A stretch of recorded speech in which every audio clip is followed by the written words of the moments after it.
Good morning, Your Honor. Tricia Gerard, on behalf of the people. Good morning, Your Honor. Mayor, please, the most honorable court, Charles Long, the second 368205, appearing on behalf of Mr. Gregory Green. Today is a date and time set for sentencing. In this matter, I have one of the precinct investigation report from my client. It is factually accurate to its contents, however, there are corrections or additions or deletions to be made to the sentencing guidelines.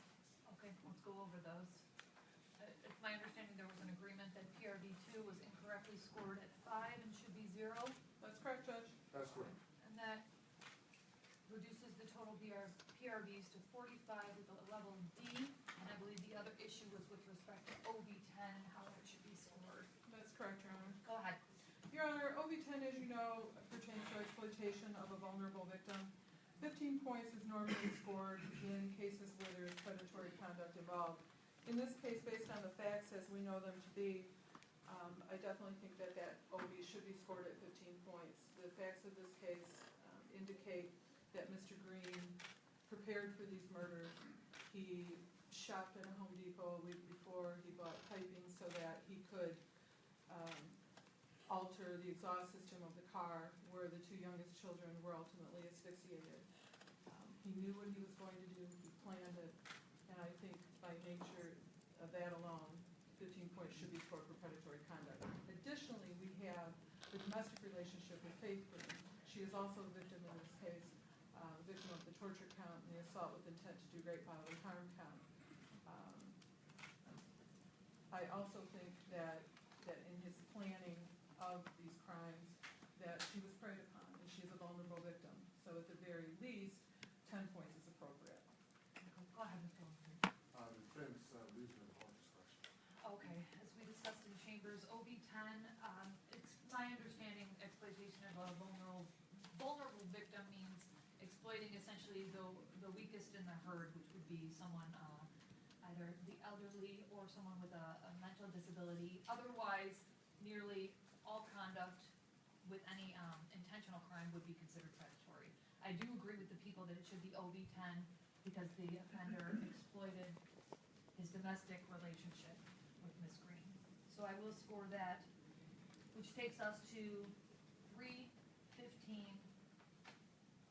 Given the fact that the PRV level is now D, what does that make the guidelines? It makes the guidelines. Because it would not change the OB levels. No, the OB doesn't change. It's still level 3, Your Honor. So that makes us 270 to 450 months. Defense agrees. For the murder 2 counts and the torture. So speaking about the defense. Okay. Are there any victim impact statements to be made? Yes, Your Honor. At this time, Faith Green, the mother of all 4 children, would like to make a statement. I have asked her deputies if it would be okay if one of her sisters stood with her just for moral support. It's absolutely fine. For the record, I have the 2 impact statements. One from a paternal aunt and one from April Mannion.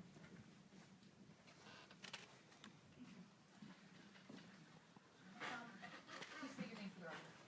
Faith Green. Okay. Go ahead, Your Honor. I'm not happy. I'm not satisfied with the outcome. There's no punishment that fits the crime. Not even torture and death would be justice. Your justice will come when you burn in hell for all eternity for murdering 4 innocent children, all because you're insecure as a man. Plus the other 2 lives you took. You are a con artist, you are a monster, you are a devil in disguise. You are now forever exposed. I've thought over and over again what I would say, even though it doesn't even matter. First of all, I am not and did not and will not suffer like you intended for me to do. What you tried to do didn't work. I am and was a damn great mother to all of my children. I was their mother and father. I'm the one who took out the time with each and every one of them. I taught them how to do things as well as people in my family and friends. I taught Chadney how to treat a woman with respect, how to fill out a job application, mock interviews, how to pay bills, encouraging him to give his all in his schooling, producing movies, and his great artist. He graduated from Specs Howard for digital media arts. He wanted to be a producer to make movies. I taught Kiara to stay focused, aim high. I showed her how to drive. How a young lady is to carry herself in an orderly manner. Be all that you can be. Try out for everything that you're interested in doing. Pursuing higher education. We were filling out college applications. She wanted to be an OB/GYN doctor. She was going to graduate this year from high school. I taught Coy to be open to new things like learning a new language, be confident in doing her schoolwork and in herself. She loved doing arts and crafts with me, letting her imagination run wild. She loved dressing up and putting on my high heels. She would make me laugh, looking at me over her glasses, like a little old lady. She loved ballet, cheerleading, and planting flowers with me. My Kaylee had the greatest memory. She loved singing. She loved to carry her purse, which was always filled with hand sanitizer and liquids. She loved getting her nails painted and sometimes doing it herself. She also loved ballet and cheerleading. She loved balloons and playing outside. I taught them to be giving, loving, and respectful, to help others, to volunteer. They were not selfish children. Coy and Kaylee were learning about kids less fortunate than themselves. I took them with me to purchase items for Christmas and explained to them what we were doing to make them happy. I always encouraged them and told them that they can do anything they put their minds to do. Those are the lives that you took. You try to separate them from each other. They are siblings who love each other and spend time with one another. Trying to split them up didn't work. They are together more than ever. Chadney and Kara are still watching over the little sisters, Coy and Kaylee, forever. I carried each one of them in my womb for 9 months and raised them. Nothing or no one, sure as hell, not you, can break me or break my bond with them. But while I stand up here trembling with fear, I put on my bravest face to be in the same room with the man who murdered all 4 of my children. 2 of them violently in front of me with a gun, Chadney and Kara.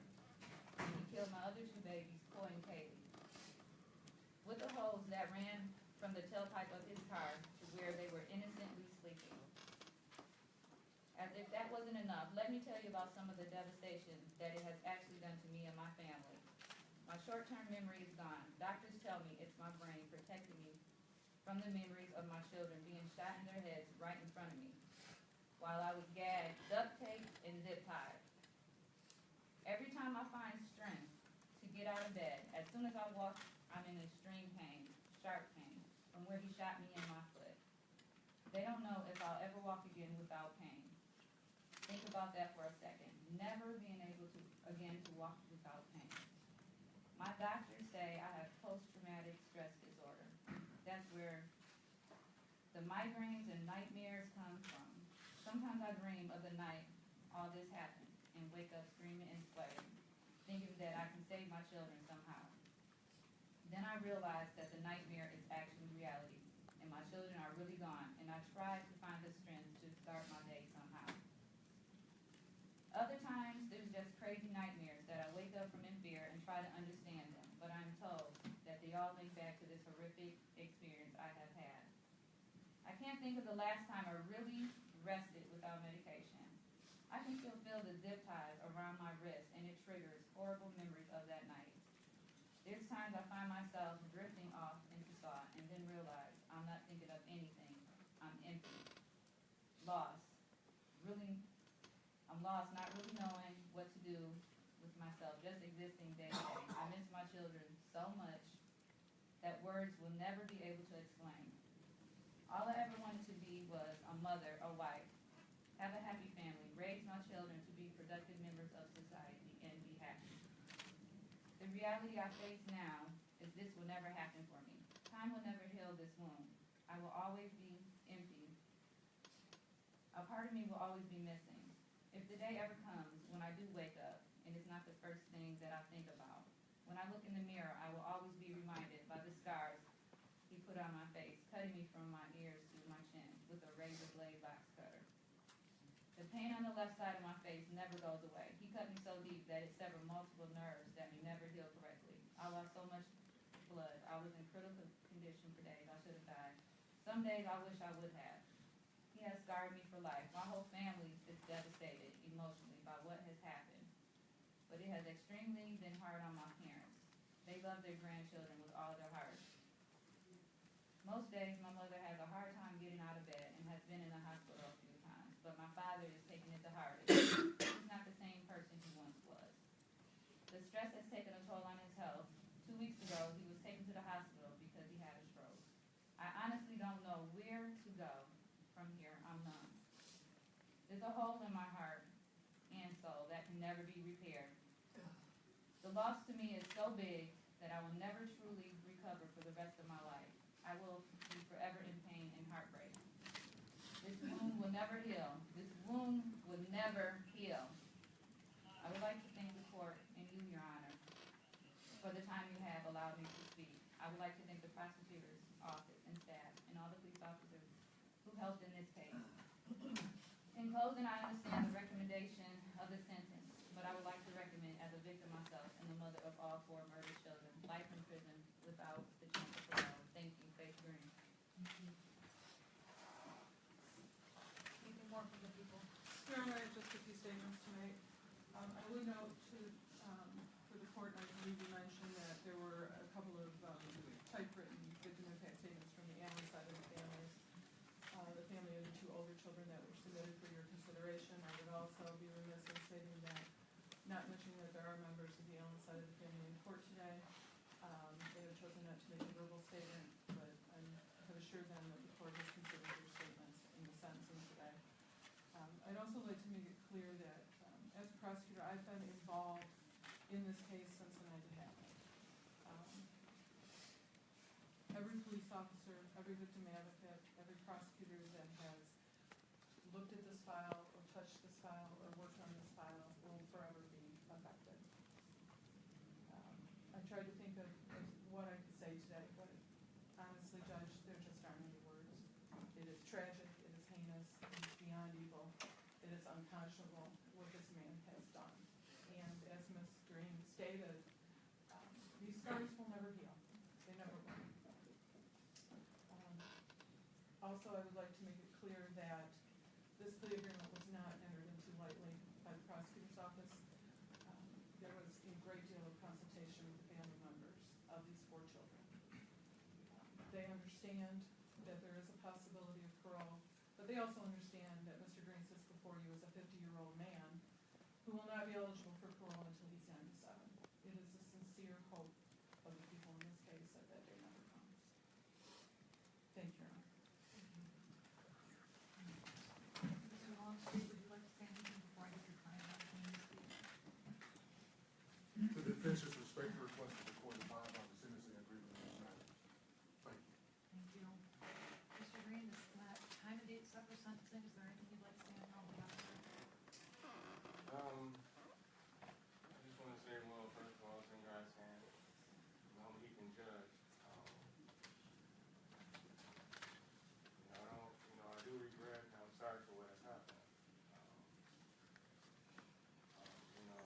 All I ever wanted was a God-fearing helpmate that would support me and be faithful, no matter what, as well as dedicated to the whole family.